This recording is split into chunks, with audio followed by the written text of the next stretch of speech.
Desmond Tutu remains one of the most remarkable figures in modern history, recognized for his unwavering commitment to justice, equality, and reconciliation. As a religious leader and human rights activist, his influence extended far beyond the borders of his native South Africa. His advocacy against apartheid, leadership in the Truth and Reconciliation Commission, and continued activism for human rights have cemented his legacy as a symbol of moral integrity. Throughout his life, he demonstrated an unshakable belief in the power of nonviolence, faith, and dialogue to address deep-seated societal injustices. Born in an era of racial segregation, Tutu experienced firsthand the inequalities imposed by the apartheid system in South Africa. Rather than succumbing to despair, he transformed his personal experiences into a lifelong mission to challenge oppression. Unlike many political activists of his time, he chose the path of moral persuasion rather than armed resistance. His ability to combine theological wisdom with social activism enabled him to speak truth to power without resorting to violence. This unique approach distinguished him from many of his contemporaries and allowed him to maintain credibility among diverse groups, including political leaders, religious communities, and the global human rights movement. Tutu's significance is often measured by his role in dismantling apartheid, but his influence extended far beyond that struggle.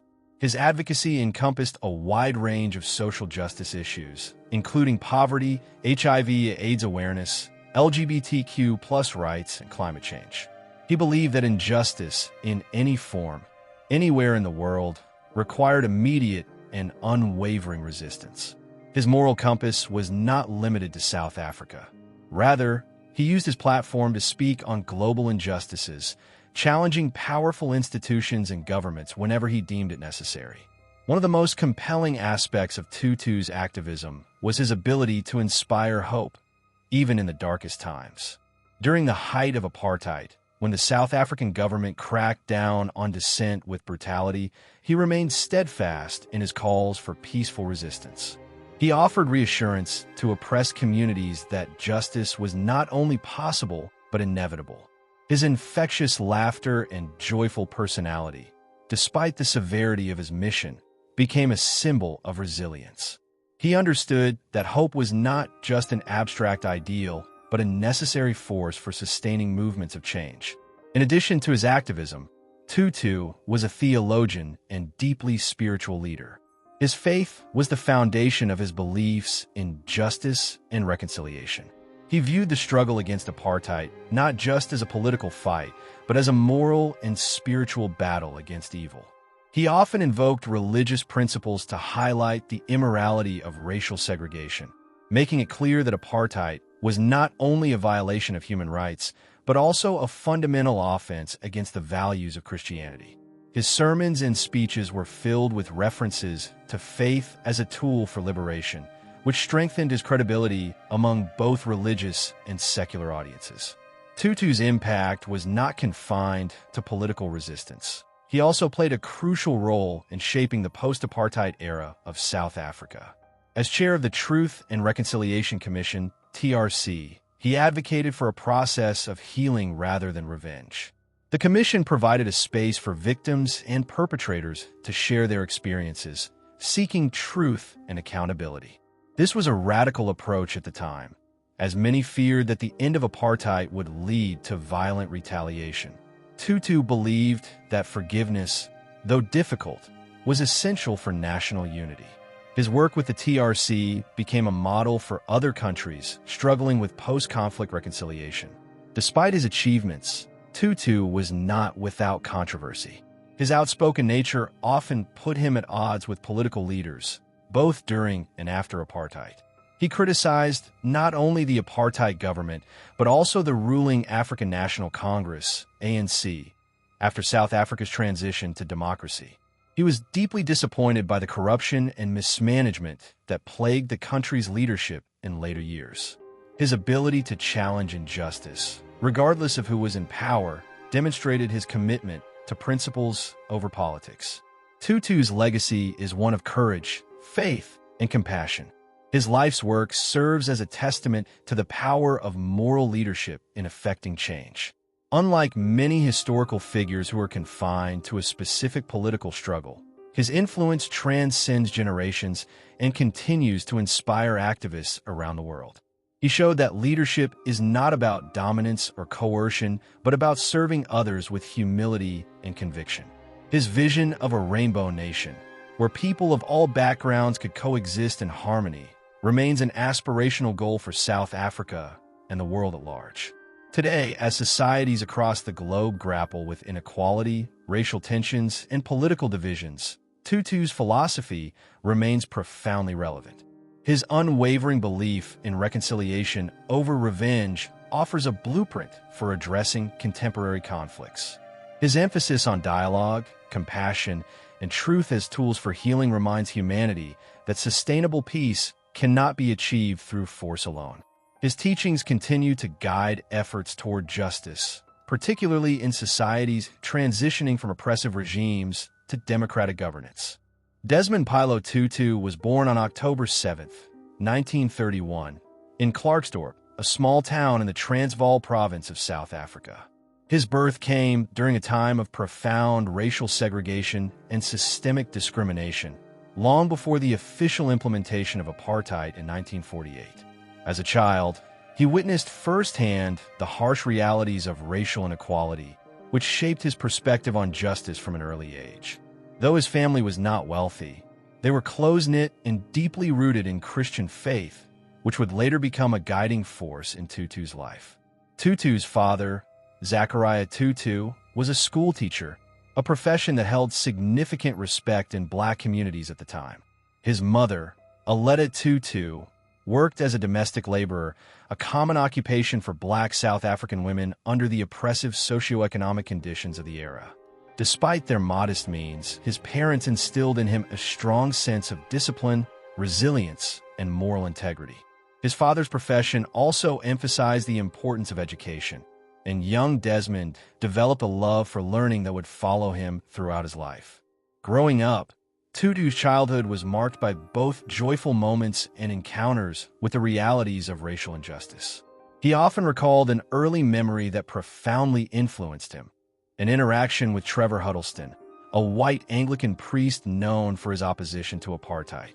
One day, as Tutu and his mother were walking down the street, Huddleston tipped his hat to her, an extraordinary gesture in a society where Black South Africans were routinely treated as inferior. This simple act of respect left a lasting impression on young Tutu, showing him that racial barriers could be challenged and that human dignity transcended societal structures. Tutu's early education took place in a missionary school, where he was exposed to Christian teachings and the English language. He excelled academically, particularly in literature and history, and showed an early curiosity about the world beyond South Africa. However, life for Black students was difficult under the government's discriminatory education policies, which severely limited their access to quality schooling. The Bantu Education Act, introduced in 1953, further restricted educational opportunities for Black South Africans by designing a curriculum meant to prepare them for lives of servitude rather than intellectual or professional advancement. Despite these challenges, Tutu's thirst for knowledge remained strong. Initially, he aspired to become a doctor, driven by a desire to help others. However, financial constraints prevented him from pursuing medical school. Instead, he followed in his father's footsteps and became a teacher. He attended the Pretoria Bantu Normal College, where he trained to become an educator. Teaching provided him with a platform to influence young minds, but he quickly became frustrated with the limitations placed on Black educators. The systemic racism embedded in the education system made it clear to him that the barriers to social mobility were deeply entrenched. It was during his years as a teacher that Tutu began to feel drawn toward the clergy. He was inspired by the Anglican faith and saw the church as a potential avenue for both spiritual fulfillment and social influence. In 1955, he married Namalizo Leah Shanksane, a teacher and lifelong partner who would support him through his journey. Their union was one of deep mutual respect and shared values, and together, they raised a family that would be shaped by their faith and commitment to justice. By the late 1950s, Tutu made the pivotal decision to leave teaching and pursue theological studies. He enrolled at St. Peter's Theological College in Johannesburg, where he immersed himself in biblical studies and Anglican doctrine. His intellectual rigor and deep commitment to faith quickly became apparent, earning him recognition as a promising young cleric. He was ordained as a deacon in 1960 and, a year later, as a priest in the Anglican Church. This marked the beginning of his formal religious journey, one that would eventually lead him to the highest ranks of the Church. Tutu's academic excellence did not go unnoticed, and in 1962, he was granted a scholarship to further his theological education in England. He attended King's College London, where he earned his Bachelor of Theology degree. His time in the United Kingdom was transformative. For the first time, he experienced life outside of South Africa's racially oppressive system.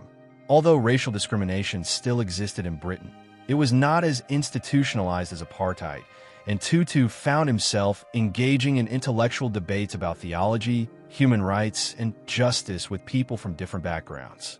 During his stay in England, he was also exposed to global liberation movements and the growing civil rights struggle in the United States. These experiences broadened his understanding of racial injustice as a global issue rather than just a South African problem. He was deeply influenced by theologians who connected faith with social justice, reinforcing his belief that Christianity must be a force for liberation. His exposure to different cultures and perspectives only strengthened his resolve to return to South Africa and contribute to the fight against oppression. Returning to South Africa in 1966, Desmond Tutu was a changed man. His time abroad had expanded his worldview, reinforcing his belief that faith and social justice were inseparable. He stepped back into a society still gripped by the tightening restrictions of apartheid, where racial segregation had become even more deeply entrenched. The South African government, under the leadership of the National Party, had intensified its oppression, implementing harsher laws to silence dissent. However, rather than being discouraged, Tutu saw the church as an instrument through which he could confront injustice. His role as a priest was no longer just a spiritual calling. It had become a responsibility to advocate for those without a voice. Upon his return, he took up a teaching position at the Federal Theological Seminary in Alice, in South Africa's Eastern Cape Province. Here, he taught aspiring clergy members, emphasizing the importance of theology as a tool for social change. He encouraged his students to see Christianity not just as a set of religious doctrines, but as a means of empowering oppressed communities.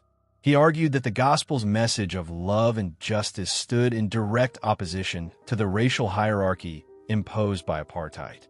Through his lectures and sermons, he inspired a new generation of religious leaders who would later become instrumental in the fight for liberation. Tutu's influence extended beyond the classroom. He was appointed as the chaplain at the University of Fort Hare, a historically significant institution that had educated many prominent black leaders, including Nelson Mandela, Oliver Tambo, and Robert Sobukwe. His time at Fort Hare placed him in close contact with students who were increasingly frustrated with the apartheid system. He listened to their concerns, offering both spiritual guidance and moral encouragement.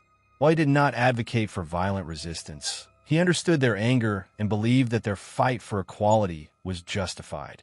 His position as a chaplain allowed him to bridge the gap between faith and activism, reinforcing his reputation as both a religious leader and a social advocate. Despite his growing influence, Tutu's outspoken views on apartheid did not go unnoticed by the authorities. The government closely monitored him, as they did with all clergy members who spoke out against racial segregation. South Africa's political climate was growing increasingly tense, with mass protests, strikes, and state-sponsored crackdowns on dissidents. Many activists were imprisoned, exiled, or even killed. The church, while often seen as a sanctuary, was not immune to government interference. Religious leaders who challenged apartheid risked being harassed, arrested, or silenced. In 1970, Tutu left South Africa once again, this time to take up a position in Lesotho, a small, landlocked kingdom surrounded by South African territory. He served as an Anglican priest there, further developing his theological perspectives in a setting that, while different from South Africa, still faced the challenges of post-colonial governance. His work in Lesotho deepened his understanding of how faith could be used as a force for societal transformation. He strengthened his commitment to nonviolent resistance, believing that apartheid, like other oppressive systems in history, could ultimately be dismantled through perseverance and moral conviction. His growing reputation as a theologian led to his appointment in 1972 as the Associate Director of the Theological Education Fund in London, a role that allowed him to travel extensively across Africa. These travels exposed him to different struggles faced by other African nations in the wake of colonialism. He witnessed firsthand the successes and failures of newly independent states, reinforcing his belief that South Africa's future depended on a peaceful transition rather than a violent revolution. This perspective would later shape his advocacy for reconciliation rather than retribution during the country's transition to democracy. Tutu's time abroad once again broadened his perspective, but South Africa was never far from his thoughts. By the mid-1970s, internal resistance against apartheid was escalating. The 1973 Durban strikes demonstrated growing worker dissatisfaction, and by 1976, the Soweto uprising would shake the country to its core. Black students took to the streets to protest the forced implementation of Afrikaans as a medium of instruction in schools, a policy designed to further entrench white dominance. The brutal police crackdown resulted in the deaths of hundreds of students, marking a turning point in the anti-apartheid struggle. Compelled by a sense of duty, Tutu returned to South Africa in 1975 and was appointed as the Dean of St. Mary's Cathedral in Johannesburg, the first Black South African to hold this position. His return came at a critical moment, as the church was increasingly being drawn into the political struggle. The government viewed religious leaders who opposed apartheid as dangerous agitators, yet Tutu was undeterred. He used his platform at St. Mary's to deliver sermons that condemned racial injustice and called for immediate reforms. His presence in the Anglican hierarchy signaled a shift in the role of the church, from being a passive institution to becoming an active participant in the liberation movement. His influence continued to grow, and in 1976, he was appointed as Bishop of Lesotho, further elevating his status within the Anglican Church. While this position required him to oversee religious affairs in Lesotho, his focus remained on South Africa. He maintained close ties with activists, religious leaders, and international allies who were increasingly pressuring the South African government to abandon apartheid. His advocacy gained global attention, with foreign governments and human rights organizations recognizing him as a leading moral voice against apartheid. By the late 1970s, Tutu had firmly established himself as a key figure in the struggle for justice. His rise within the church was not just a personal achievement, but a significant development in the broader movement against racial oppression. By the late 1970s, Desmond Tutu had become more than a clergyman. He was emerging as a powerful moral leader in South Africa's struggle against apartheid. His growing prominence within the Anglican Church placed him in a unique position. He was not a politician, yet his words carried political weight. He did not lead an armed struggle, yet he was considered a threat by the apartheid regime. With his deep theological grounding and an unshakable commitment to justice, Tutu became one of the loudest voices advocating for peaceful resistance against racial oppression. In 1978, he was appointed the General Secretary of the South African Council of Churches, SACC, a position that would catapult him onto the national and international stage. The SACC was an interdenominational Christian organization that, unlike many traditional church bodies, openly opposed apartheid. Under Tutu's leadership, it became even more vocal in condemning racial segregation and state violence. He transformed the SACC into a platform for resistance, speaking out against the government's policies while calling for unity among South Africa's oppressed communities. His tenure marked a turning point in the church's role in the anti-apartheid movement. At the time, South Africa was experiencing heightened political unrest. The government had imposed a series of harsh laws to suppress dissent, detaining activists without trial, banning political organizations, and silencing journalists. The scars of the 1976 Soweto uprising were still fresh, and the state's crackdown on resistance was intensifying. Tutu, however, refused to be intimidated. He used his position at the SACC to meet with political leaders, advocate for the release of prisoners, and push for economic sanctions against South Africa's apartheid regime. His approach was bold yet strategic. He knew that religious institutions could not be easily dismissed, even by an authoritarian government. Despite his peaceful methods, Tutu faced significant backlash from the state. His speeches and sermons were frequently monitored, and the government viewed him as an agitator. He was repeatedly harassed by security forces, and the SAC's offices were raided. Yet, he remained undeterred. He continued to travel across the country, addressing both religious congregations and political gatherings, calling for an end to apartheid. His message was clear. Racial discrimination was not only a political crime, but a moral and spiritual sin. Internationally, Tutu's influence was growing. His efforts to raise awareness about apartheid extended beyond South Africa's borders, gaining the attention of world leaders, human rights organizations, and the global church community. He frequently traveled abroad, delivering impassioned speeches about the realities of life under apartheid. He urged foreign governments to impose economic sanctions on South Africa, arguing that diplomatic pressure was necessary to force change. His stance was controversial. Many Western governments maintained economic ties with the apartheid regime, but Tutu's moral argument was difficult to ignore. His advocacy did not go unnoticed. In 1984, he was awarded the Nobel Peace Prize, one of the highest honors in the world. The prize recognized his unwavering commitment to nonviolent resistance and his efforts to mobilize the international community against apartheid. The award was a moment of immense significance, not just for Tutu, but for the broader liberation movement. It signaled that the world was listening and that South Africa's racial policies were under increasing scrutiny. The recognition elevated his status, providing him with an even larger platform to challenge the regime. Following his Nobel Prize win, Tutu became even more outspoken. He called for the immediate release of political prisoners, including Nelson Mandela, who had been imprisoned since 1962. He also condemned the government's violent crackdowns on protests, urging security forces to recognize the humanity of those they were oppressing. His moral authority made it difficult for the government to dismiss his demands. While many political leaders were either in prison or in exile, Tutu was one of the few figures who could openly challenge apartheid without being silenced, though not without risk. Despite receiving global praise, Tutu was not without critics. Within South Africa, some white conservatives viewed him as a dangerous radical, accusing him of inciting unrest. Even among black activists, there were divisions. Some felt that his commitment to nonviolence was unrealistic, arguing that armed resistance was the only path to true liberation.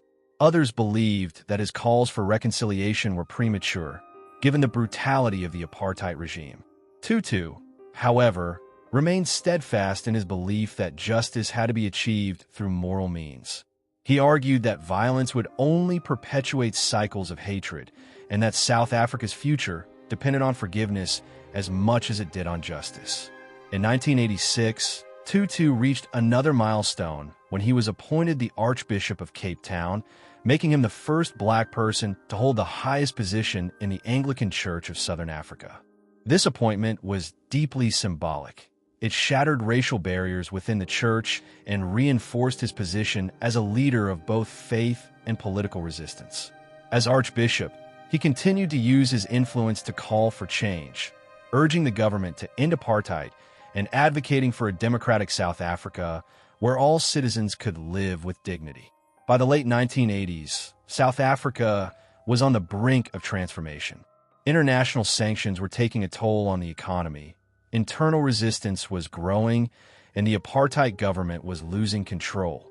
Tutu, along with other leaders, played a crucial role in pushing for negotiations between the ruling National Party and anti-apartheid activists. As the 1980s progressed, Desmond Tutu found himself at the center of South Africa's growing political storm.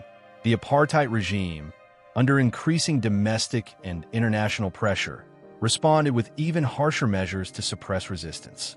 The government declared multiple states of emergency, granting security forces unchecked power to arrest, detain, and even kill anti-apartheid activists. Townships became battlegrounds, with police and military units patrolling the streets, cracking down on protests with rubber bullets, tear gas, and live ammunition. Amid this turmoil, Tutu's voice remained one of the few beacons of moral clarity, urging both the oppressed and the oppressors to seek a peaceful resolution to South Africa's crisis. One of the most defining aspects of Tutu's activism during this period was his fearless engagement with the apartheid state.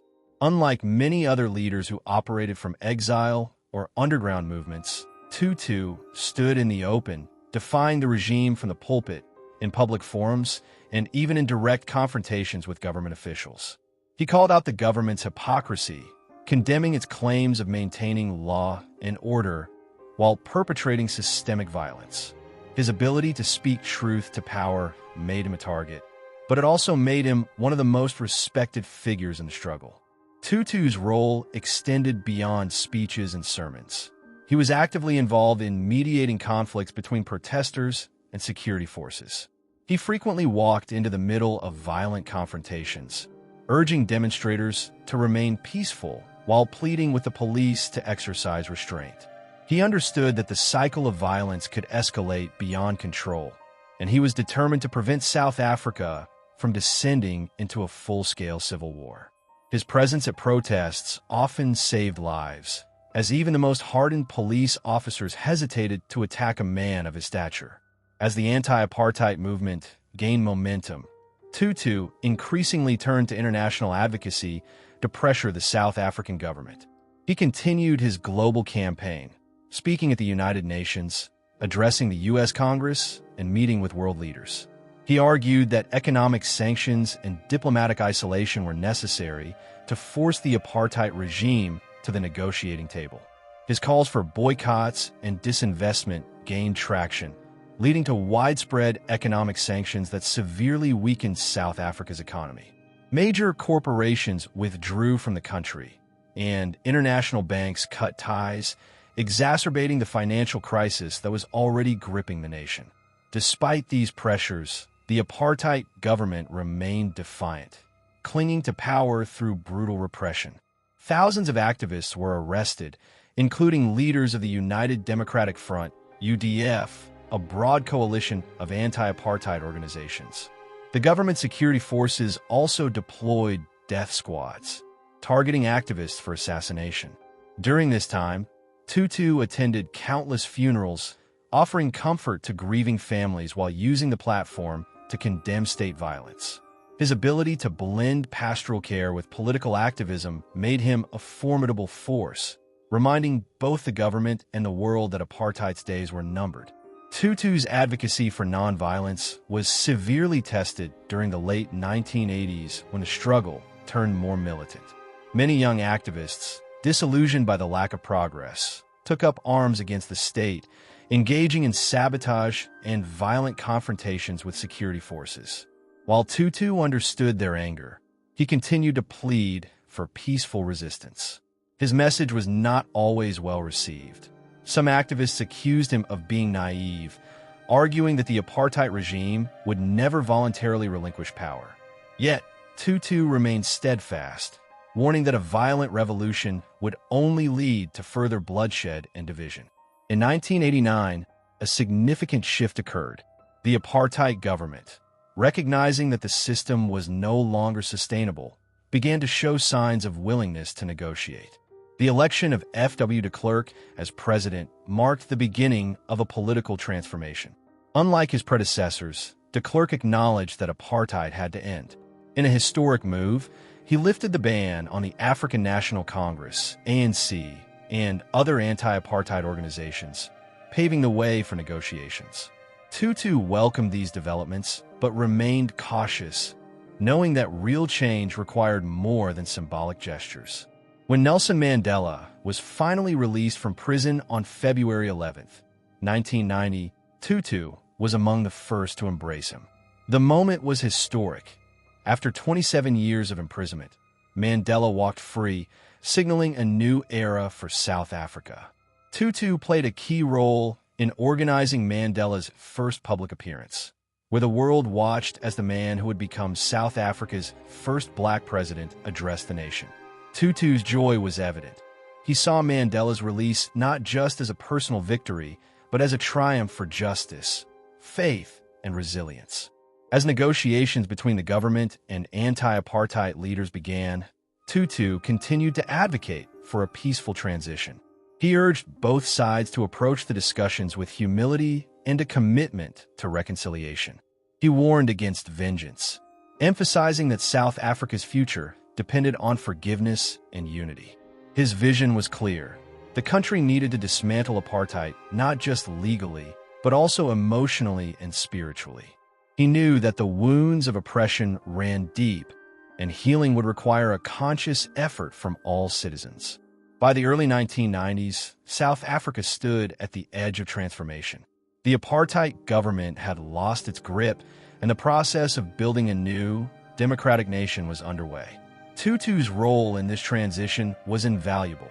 His moral leadership helped guide South Africa through one of the most turbulent periods in its history. The early 1990s brought hope and uncertainty to South Africa.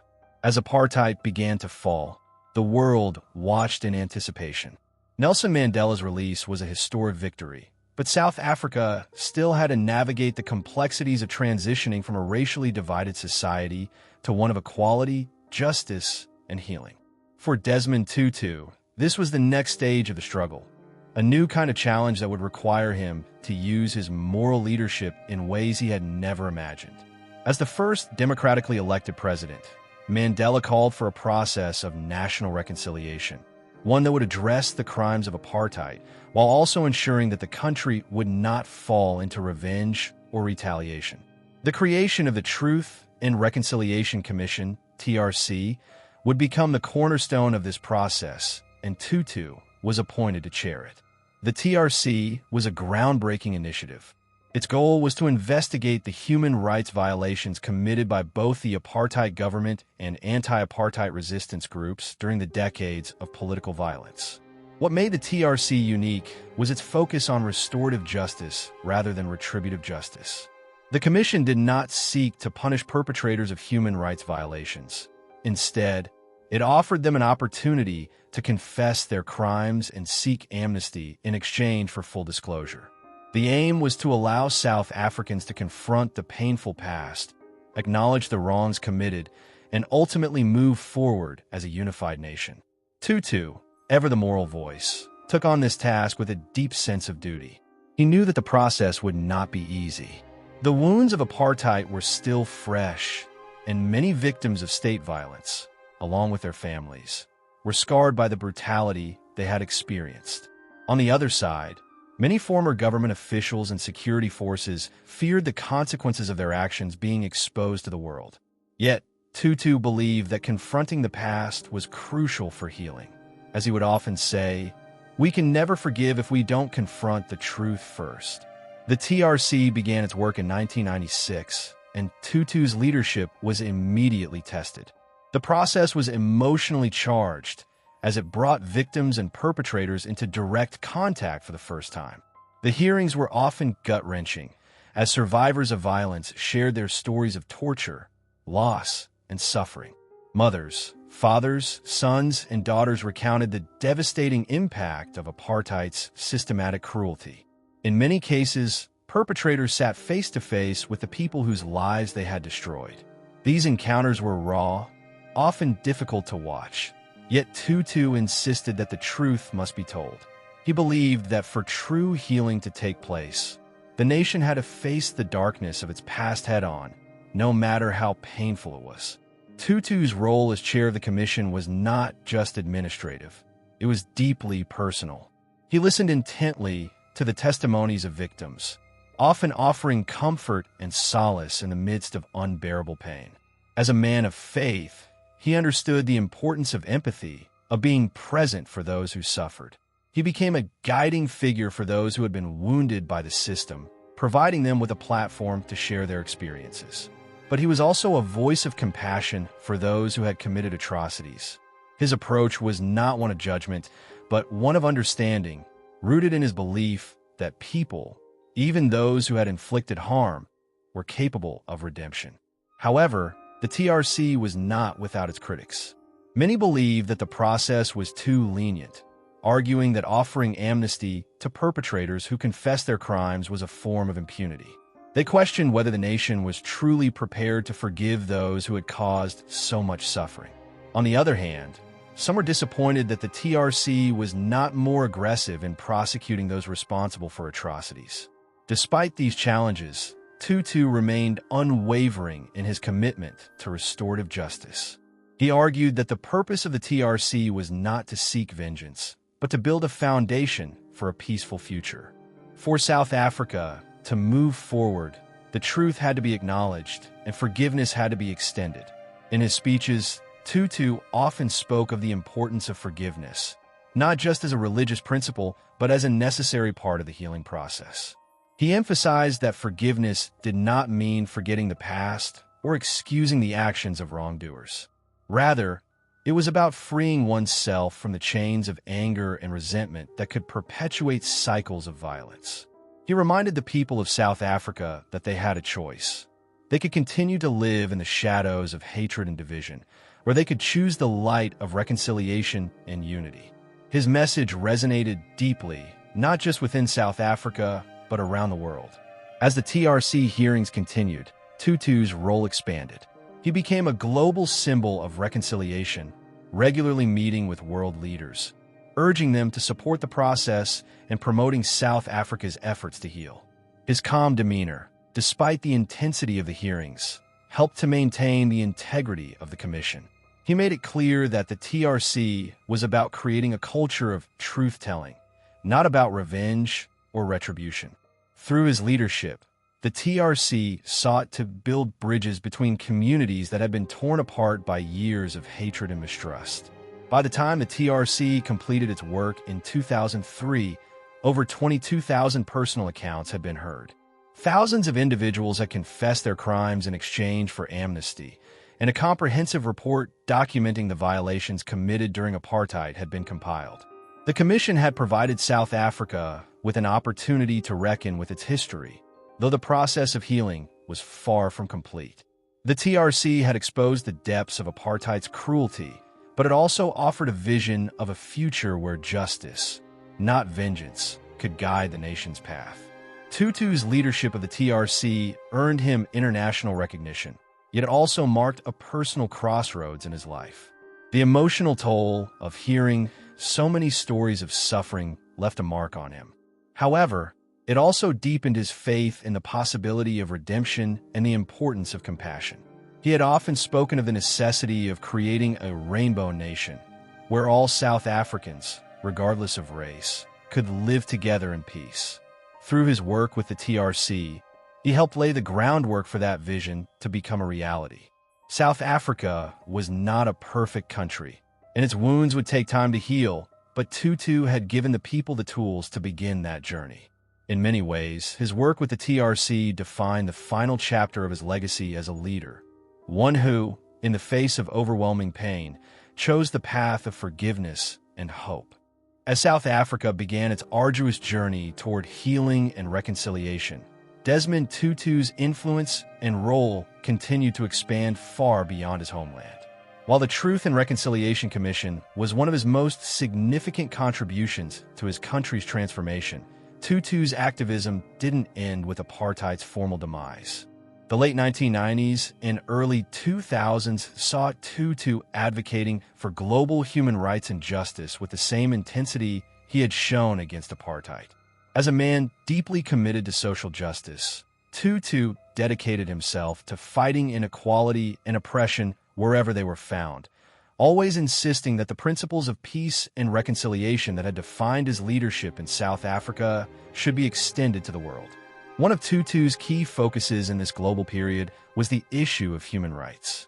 He became a passionate and outspoken critic of injustice wherever it manifested, whether it was in the form of political oppression, ethnic cleansing, or violations of basic freedoms.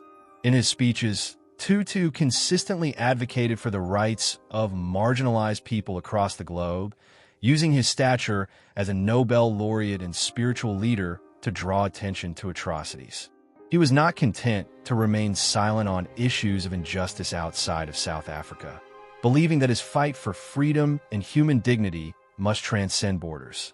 Throughout the 1990s and early 2000s, Tutu spoke out vehemently against the violence in countries such as Rwanda, Sudan, and the Democratic Republic of Congo.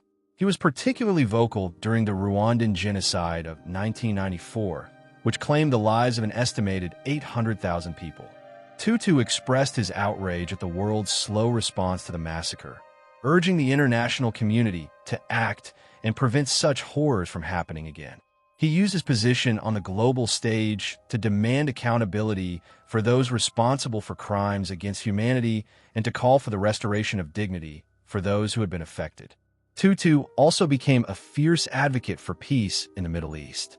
His faith in the power of dialogue and reconciliation led him to take a bold stand on the Israel-Palestine conflict. While many political figures hesitated to publicly criticize Israel, Tutu, with his moral clarity, was not afraid to call out both sides when necessary. He condemned the Israeli government's treatment of Palestinians, accusing it of operating apartheid-like policies in the occupied territories. At the same time, he also criticized the violence of militant Palestinian groups, reminding the world that the path to peace could only come through nonviolence and mutual respect. Tutu called for the establishment of a two-state solution, where both Israelis and Palestinians could live in peace and dignity. In addition to speaking out against international conflicts, Tutu also dedicated much of his energy to combating poverty and inequality worldwide. He consistently highlighted the need for economic justice, particularly in the developing world. He joined the global fight against AIDS, lending his voice to efforts to raise awareness and support those suffering from the disease. He was deeply involved with organizations like the Global Fund to fight AIDS, tuberculosis, and malaria, and he used his platform to demand greater access to life-saving medicines for people in the global south. In his eyes, the fight against poverty was inseparable from the fight for human dignity and equality. Tutu's commitment to economic justice also extended to issues of global trade. He was a vocal critic of the practices of multinational corporations, which he accused of exploiting the world's poor in the name of profit.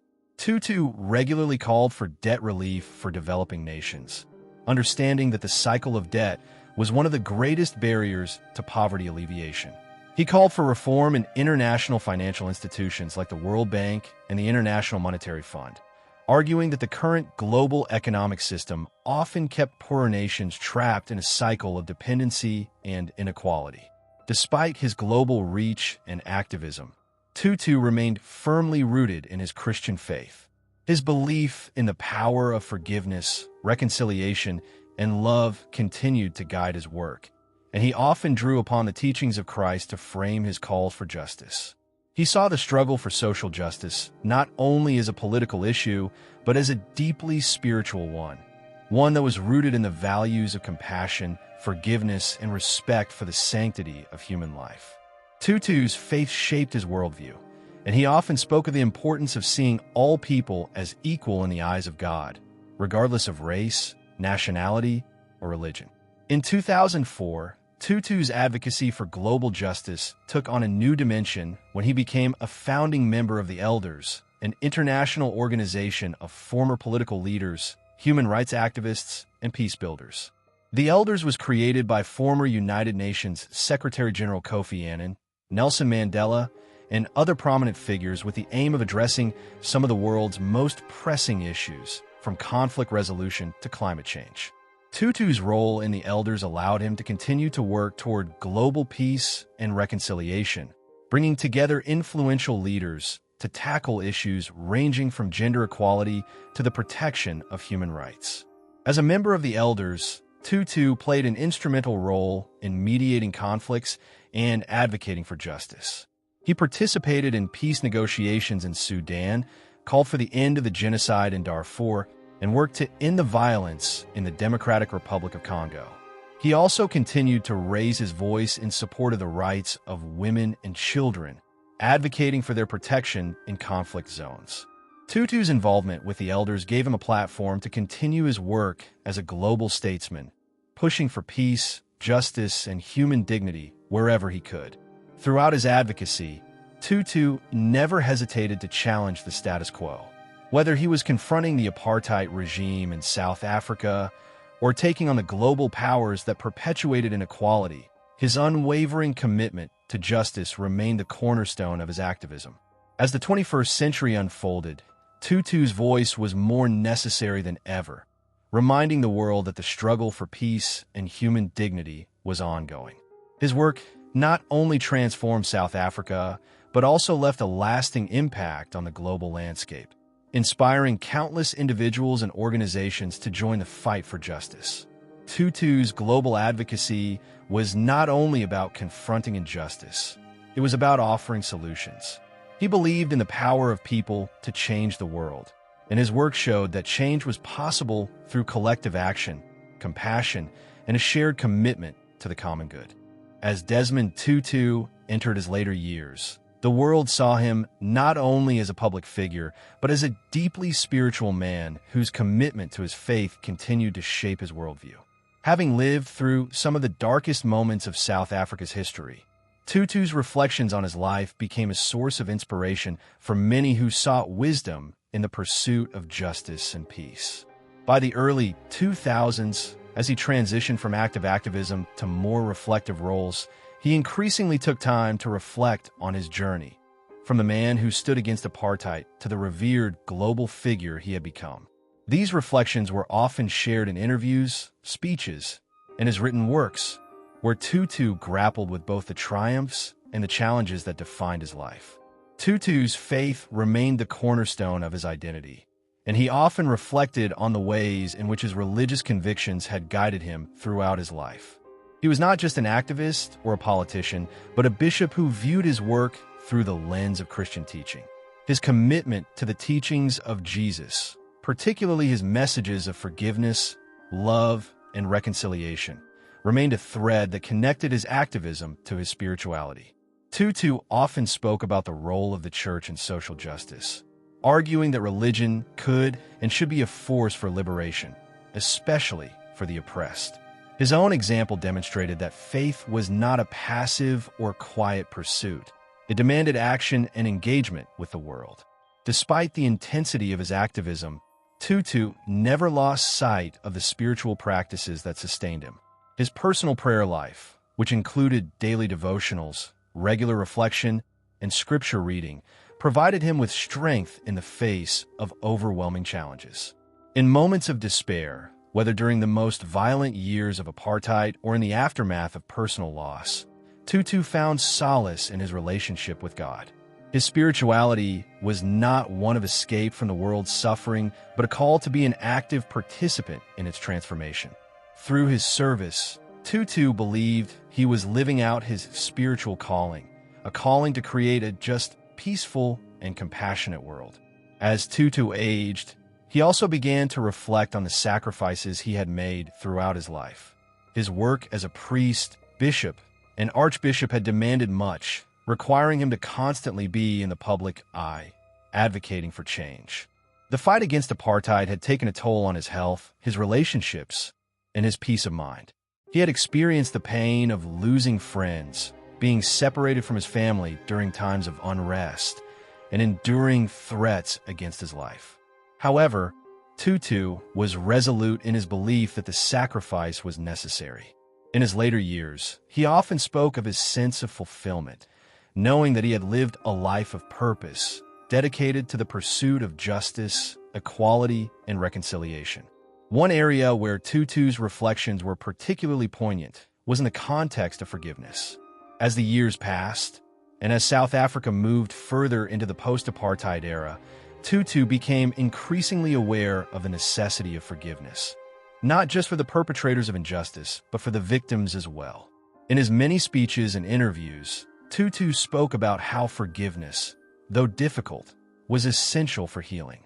He acknowledged that forgiveness did not mean forgetting or excusing the harm that had been done, but it was a process of releasing the hold that past injustices had on one's present and future. He often shared that forgiveness was not a one-time act, but a continuous process, one that could only be achieved through strength and grace. Another key reflection that became central to Tutu's later life was his perspective on leadership. As one of the most influential figures in South African history, he came to understand the deeper responsibilities that leadership entailed. Tutu's leadership was not about power or authority, but about service. He often emphasized that true leaders are those who serve others, who put the needs of the people ahead of their own personal ambitions. His leadership was built on humility, integrity, and compassion, qualities that he believed were essential for anyone in a position of influence. His reflections on leadership were often shared with young people, particularly those involved in activism or politics, as he encouraged them to take up causes that would benefit others, not themselves.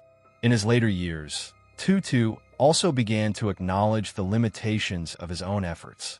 While he had been a staunch advocate for peace, equality, and justice, he was not blind to the imperfections of the world.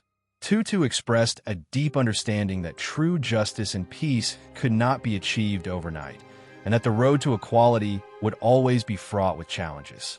He spoke openly about his frustrations with the slow pace of change, particularly in addressing economic inequality, which he believed was still a pressing issue in post-apartheid South Africa.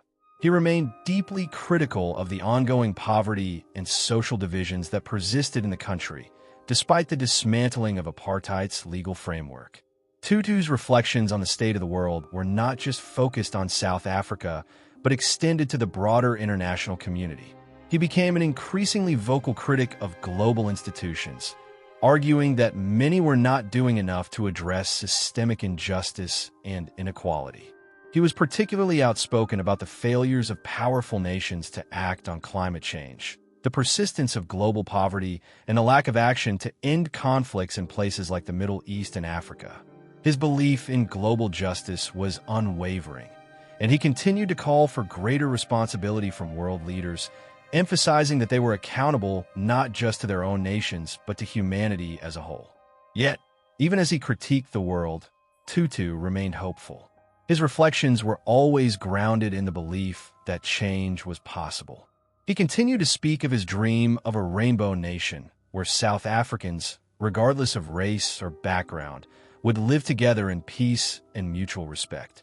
While he recognized the ongoing challenges in achieving that vision, he remained steadfast in his conviction that the struggle for justice was worth pursuing, even if the ultimate goal was never fully realized in his lifetime. As Desmond Tutu entered the final chapters of his remarkable life, his journey took yet another unexpected turn. This time, not one of political struggle or social upheaval, but of personal adversity. In the later years of his life, Tutu faced a series of health challenges that tested his resilience in ways he had never encountered before. These struggles, which began to surface in the 2010s, would serve as a reminder of Tutu's indomitable spirit, as well as his unwavering belief in the power of faith and hope in the face of even the most difficult circumstances. Tutu had already lived through some of the most tumultuous and dangerous periods in South African history. He had withstood the hardships of apartheid, the violence of resistance movements, and the challenges of leading a nation toward reconciliation. But in the 2010s, Tutu's health began to decline. He had been diagnosed with prostate cancer in the late 1990s, and although he had undergone treatment and lived many years in remission, the effects of the disease began to resurface. In addition to his ongoing battle with cancer, Tutu also struggled with a range of other ailments, including persistent back problems and the effects of aging. Despite these physical challenges, Tutu maintained his characteristic optimism and resilience. He never allowed his health struggles to define him or his work. Instead, he faced each challenge with the same courage and determination that had defined his activism and leadership. He often spoke candidly about his health, using his own experiences to inspire others who face their own personal battles. He viewed his health challenges not as a sign of defeat, but as an opportunity to deepen his understanding of human frailty and to encourage others to continue living with purpose and passion, regardless of the obstacles they encountered. Tutu's public appearances became less frequent as his health deteriorated, but he remained active in his advocacy and his commitment to global justice. He continued to lend his voice to causes that were dear to him, such as the fight against poverty, the promotion of peace, and the struggle for human rights. Even from his home, Tutu remained a source of inspiration to many, offering words of encouragement and wisdom through interviews, writings, and the occasional public statement. He was still a spiritual leader, a guide to those who sought his counsel, and a symbol of resilience and hope. Tutu's health issues also brought him closer to his family. His wife, Leah, remained a steadfast support throughout his battles, providing him with the love and care that had sustained them both through the years. Together, they navigated the difficult days of medical treatments, hospital visits, and periods of recovery. Tutu was often seen smiling in photographs, surrounded by his children and grandchildren, a testament to the strength of the bonds within his family. Despite the challenges he faced, Tutu found solace in these relationships, recognizing that love and family were essential to his healing. Through it all, Tutu's faith in God remained a central pillar of his resilience. He frequently turned to prayer, trusting that he was never alone in his struggles. His spirituality allowed him to find peace in the midst of pain and suffering, and it gave him the strength to continue his work. Even in moments of physical weakness, Tutu remained mentally and emotionally strong, determined to finish the work he had started decades earlier. His life, he often said, had been a gift from God, and he viewed every day as an opportunity to serve others, even if that service was now expressed in quieter, more personal ways. Tutu also took the time during these years to reflect more deeply on his own mortality. His awareness that his life was entering its final phase made him all the more committed to ensuring that his legacy would endure. He continued to write, publishing books that explored themes of reconciliation, justice, and the human capacity for forgiveness. These works, written with the same clarity and passion that had defined his speeches, offered readers a glimpse into the mind of a man who had seen and experienced the best and worst of humanity, but had remained steadfast in his belief that peace and justice were not just ideals. They were achievable goals. In the midst of his health battles, Tutu's influence remained vast. His work continued to resonate around the world, especially in places where injustice and inequality were still rampant. Leaders from various sectors of society continued to seek his counsel, drawn not just to his reputation as an activist and moral leader, but to the deep wisdom that only someone who had lived through so much could offer. Tutu's legacy was being built in real time, as his words continued to inspire those who followed his example of selfless service and commitment to justice. In his final years, Tutu also became more involved in speaking out about the importance of caring for one's health and mental well-being. He used his own experiences with illness as a platform to discuss the significance of self-care, not just physically but emotionally and spiritually.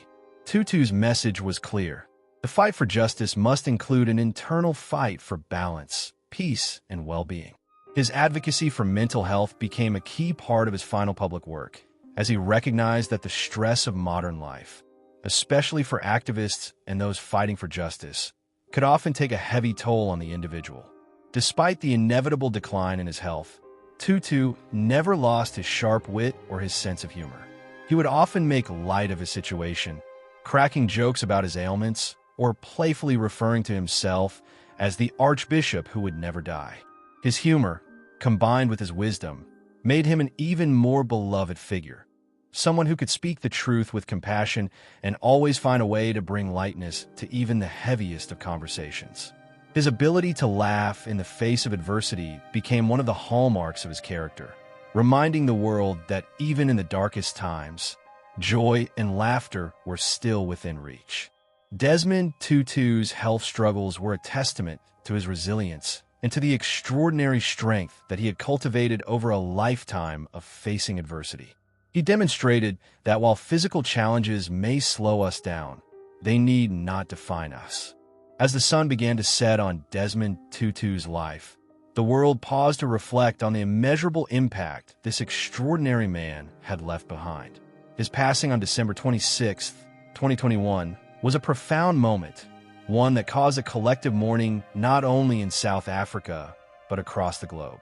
Tutu had been many things to many people: a beloved priest, a fierce advocate for justice, a Nobel Peace Prize laureate, a wise spiritual leader. But perhaps above all, he had been a living testament to the enduring power of hope, love, and forgiveness. His death marked the end of an era, but his legacy, carved into the hearts of those who knew him, would endure long after. Desmond Tutu's legacy is not one that can be easily defined or reduced to a single accomplishment. His influence spanned continents, generations, and spheres of society. To South Africans, he was the voice that called for peace and reconciliation during one of the most tumultuous periods in their history. He was a moral compass in a world that often seemed lost in the darkness of racial hatred and division. To the global community, he was a beacon of hope, always standing up for the marginalized, the oppressed, and the voiceless, regardless of where they were in the world. At the heart of Tutu's legacy is his unwavering belief in the power of reconciliation. As the chair of South Africa's Truth and Reconciliation Commission, he pioneered a model of restorative justice that sought not only to hold perpetrators accountable, but to heal the wounds of a nation scarred by apartheid. He believed that true peace could only be achieved through forgiveness, and that forgiveness was not simply an act of charity. It was a profound and radical choice. Tutu's ability to hold those responsible for injustice accountable, while still calling for healing, became a model for how societies around the world might begin to address their own painful histories. Beyond the borders of South Africa, Tutu's influence reached every corner of the globe. His advocacy for global human rights, peace, and justice did not waver in his later years. He lent his voice to conflicts in the Middle East, supported the efforts to combat the HIV/AIDS epidemic, and continually spoke out against systems of oppression in all their forms. From his criticisms of the international economic system to his calls for climate justice, Tutu's work was always aimed at creating a world where the most vulnerable could live with dignity. His commitment to social justice was not a passing phase. It was the driving force behind everything he did. Tutu's spirituality was, of course, the foundation upon which all of his work was built. His faith was not abstract or theoretical. It was deeply practical and rooted in his belief that the teachings of Christ demanded action. Tutu often said that his faith gave him the courage to speak out against injustice, even when it was dangerous to do so. He was not afraid to challenge both the political and religious establishments when they failed to live up to the values he held dear. But it was through his faith in the power of love and forgiveness that Tutu transformed not just his own life, but the lives of countless others. One of the key elements of Tutu's legacy is his ability to bridge divides. Throughout his life, he worked tirelessly to bring people together, whether they were divided by race, religion, or political ideology. His efforts in the Truth and Reconciliation Commission were emblematic of his approach to life, a commitment to dialogue, understanding, and mutual respect. He believed that only through empathy and listening could people move beyond their divisions and work toward a common good. Tutu was never one to back down from difficult conversations, whether with world leaders or ordinary people. He understood that change required uncomfortable truths, and he was always willing to speak those truths with compassion and clarity. Tutu's love for his family was another central part of his legacy. As much as he was a public figure, he was also a devoted husband to his wife, Leah, and a loving father and grandfather. He often spoke of his children and grandchildren with great pride, and his family was a source of great strength throughout his life. His humility and warmth in his personal life were evident to all who knew him, and he often used his own family as an example of the values he believed in: love, respect, and unity. In his later years, Tutu's legacy was cemented not only by the admiration of his peers, but by the ongoing work of the institutions he had helped to create. The Desmond and Leah Tutu Legacy Foundation, established in 2013, continued his work in promoting peace, human rights, and reconciliation around the world. The foundation's efforts to address the pressing challenges of our time, from climate change to poverty, served as a continuation of Tutu's lifelong commitment to making the world a better place for future generations. The foundation's work, along with the work of countless other organizations Tutu had supported, would ensure that his influence continued to shape the world for years to come. Tutu's ability to inspire others was one of the most defining aspects of his legacy. He never saw himself as a solitary figure, but as part of a greater movement for justice and equality. He often said that it was not enough to fight for justice for oneself. One had to work toward justice for all people, particularly those who had been historically oppressed. Tutu inspired countless activists, leaders, and ordinary people to take up his cause and continue the fight for justice in their own communities. His life demonstrated that one person, through determination, courage, and love, could change the world. Even after his death, Desmond Tutu's legacy continues to live on in the stories that people tell about him, in the ways in which his words continue to inspire action, and in the many organizations and movements that carry forward his work. Statues and memorials honoring him were erected, and his writings remain central texts for those seeking wisdom in times of social unrest or personal turmoil. His life served as a reminder that, in the face of injustice, one must never remain silent. He showed the world that love, faith, and forgiveness could create profound change, and that hope, even in the most difficult circumstances, was always worth fighting for. The legacy of Desmond Tutu is not confined to the past. It lives on in the hearts of all who continue to believe that a more just and peaceful world is possible. His words continue to resonate across generations, calling us to a higher standard of justice, compassion, and humanity. Tutu's legacy is not one that fades with time. It is a call to action that remains as relevant today as it was during the darkest days of apartheid. Desmond Tutu may no longer be with us in body, but his spirit, the spirit of justice, peace, and love, will continue to guide and inspire for generations to come.